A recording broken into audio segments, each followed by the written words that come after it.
on my fingers like you wanna wife me. Got another shitty shit, ain't nothing like me. Wait a minute. Who are you? Why to catch another fight? Apple bottom make them wanna fight. I just wanna have a good night. I just wanna have a good night.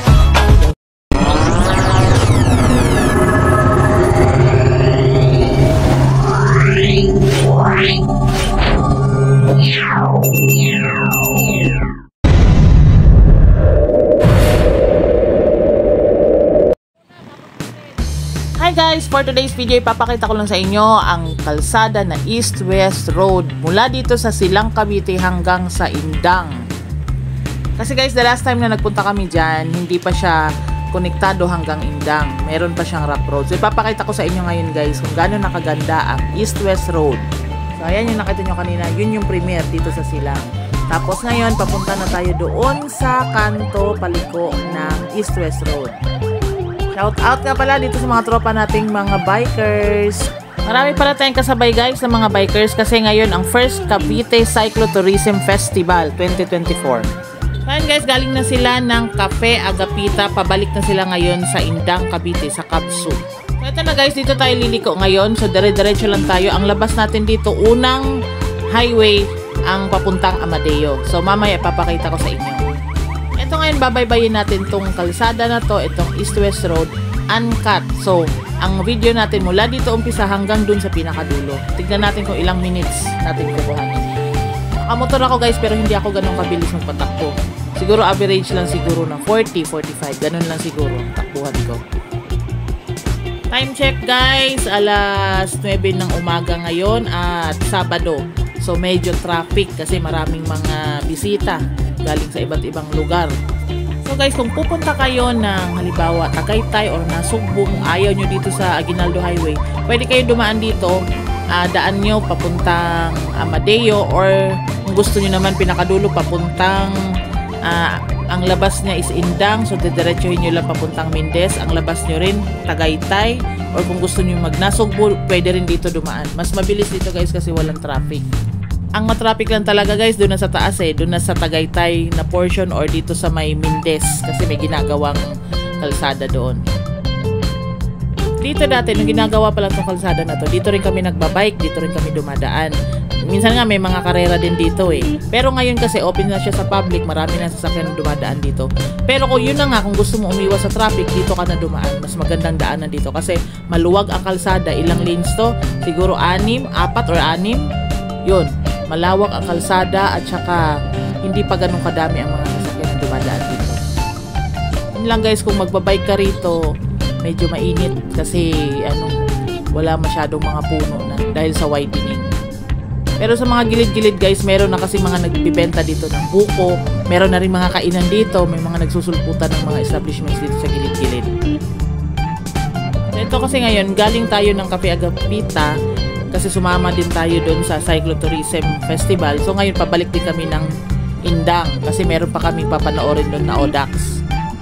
Kaya yung video natin mula doon sa Silang, palabas tayo ng Indang, Cavite. Ito na rin yung Indang, pinakadulo na rin siya ng East-West Road. Kasi hanggang doon pa lang siya. Hindi pa siya konektado hanggang Magallanes. Pero kung manggagaling ka rin ng Magallanes, meron ding daan doon padiretso ng Bailen na East-West Road din ang tawag. Kumbaga, magsasalubong din ng kalsada na to. Pero sa ngayon kasi, hindi pa ginagawa yung kalsada na yun. Hindi pa tapos. Kanina din pala guys, meron kami mga nakasabay dito na nag-practice driving. So, mayroon din dito mga, lalo na pag weekends guys, maraming mga nagpa-practice dito ng driving ng 4 wheels, meron din motor. So, ayun. Sobrang lawak kasi niya. Tsaka marami na rin kasing mga taong makikita din. Hindi kagaya dati na talagang as in, kalsada lang, walang ibang tao. Nakakatakot talaga siya. Yun nga lang guys, pag gabi dito, delikado kasi wala pang mga poste sa gilid-gilid. So, wag kayong dumaan dito guys, pag kagabi na. Siguro meron pa ilan-ilan na poste pero hindi talaga siya ganun kaliwanag. Pero never pa naman ako nakadaan dito ng gabi. Pero ayan, nakakita ko lang kasi na wala pang mga poste masyado dito sa gilid-gilid. Kaya ayun, delikado dito guys. Okay lang siguro kung naka 4 wheels kayo.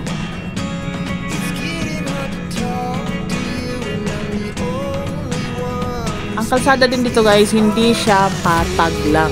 Meron siyang ahon konti, meron din lusong. So, yun. Hindi talaga puro patag lang. Maganda talaga dito mag-ensayo pag nakabike ka. Maganda talaga dito. Kasi sobrang lawak. Safe din sa mga sasakyan.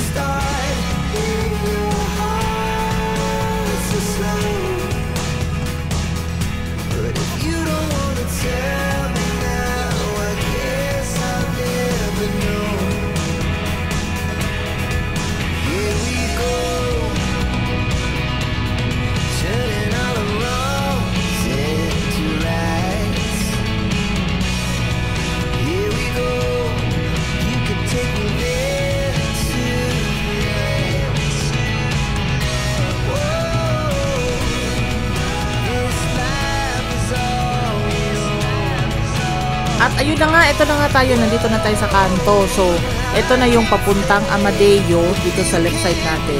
Ito namang sa right side, yung papuntang Manggahan or Gentry. Yan. Tapos ito naman, pag diniretso natin to, ito yung papuntang Indang. Bakit?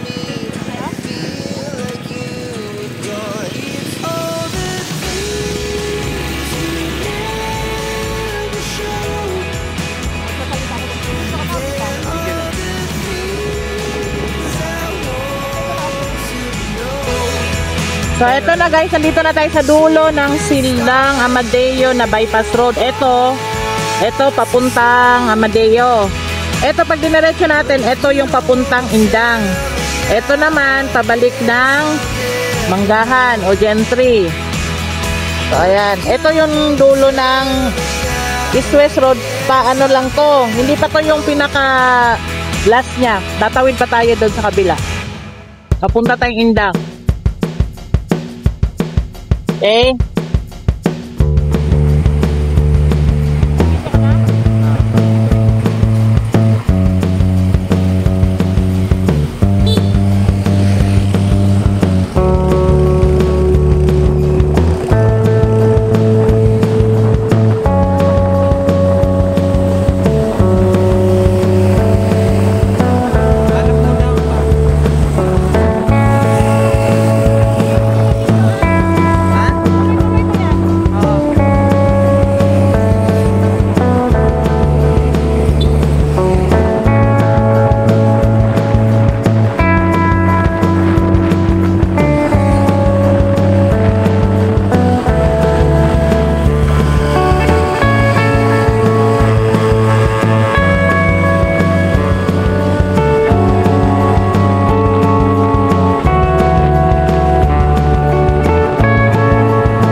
ito yung dating road close. Talagang as in hindi ka makakadaan pa dyan dati.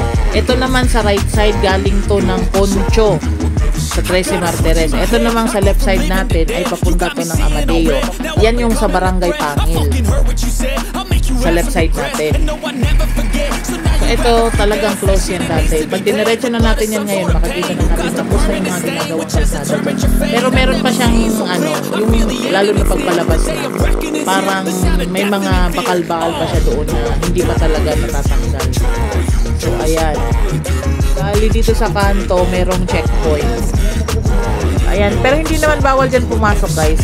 Dire-diretso na yan doon, pwede na pumasok hanggang doon sa pinakadulo, sa Indang. Kaya huwag kayong mag-alangan guys kung may nakita kayong mga ganyang barikada kasi ano yan, mga checkpoint lang yan, nagbabantay lang yan. Pero hindi naman siya bawal dumaan. Ayun, tuloy uli natin yung road trip natin. Pagdating pala dito sa part na to guys, tingnan nyo yung sa mga gilid-gilid. May mga lupa-lupa pa kasi. So, lalo na pag motor, delikado dito kasi madulas. Kung ganitong tag-init, kasi maalikabok siya. Pero kung tag-ulan naman to, maputik siya. Kaya ingat kayo guys din sa gilid-gilid. Kasi hindi pa talaga siya nalilinis. May mga buha-buhangin pa, nakakadulas yan pagka nakamotor ka o nakabike ka. Okay lang pag 4 wheels. Pero pag tag-araw, ay tag-init na, I mean, tag-ulan, yan, maputik naman yan dyan, banda.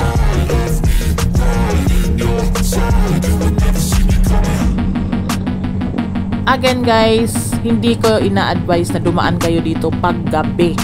Kasi wala pa rin ako nakakita mga poste na may mga ilaw. So, depende na lang siguro kung naka 4 wheels kayo. Pag hindi kayo natatakot dito sa gabi dumaan, so okay lang. Pero sa kagaya namin na nagmumotor o nagbabike, iwasan nyo talaga dito guys kasi delikado pa. Delikado talaga dumaan dito. Wala nang ilaw sa gilid-gilid, wala pang masyadong mga bahay-bahay.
Ayan guys, approaching na tayo dun sa pinakadulo dito sa labas nito Indang na. Ito yung sinasabi ko kanina na may mga harang-harang pa dyan sa gitna. 1 lane na lang siya pagdating dito sa dulo.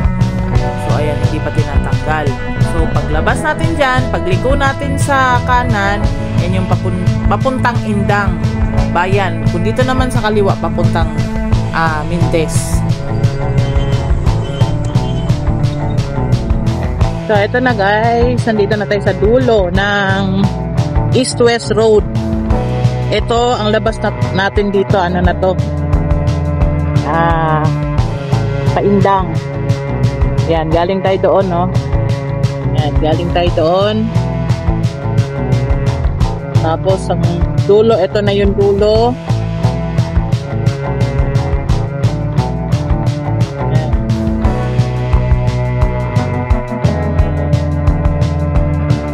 Kung papunta tayo doon, Yan ang papuntang Indang.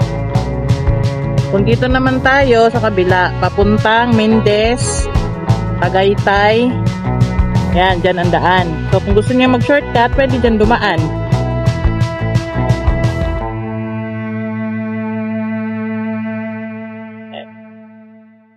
Marami na rin dumadaan dito. Next time naman guys, puntahan naman natin yung kabila, yung sa Magallanes, sa Baylen na bypass road.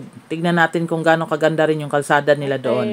Kaya for more video updates, huwag kalimutang mag-like and subscribe. Salamat!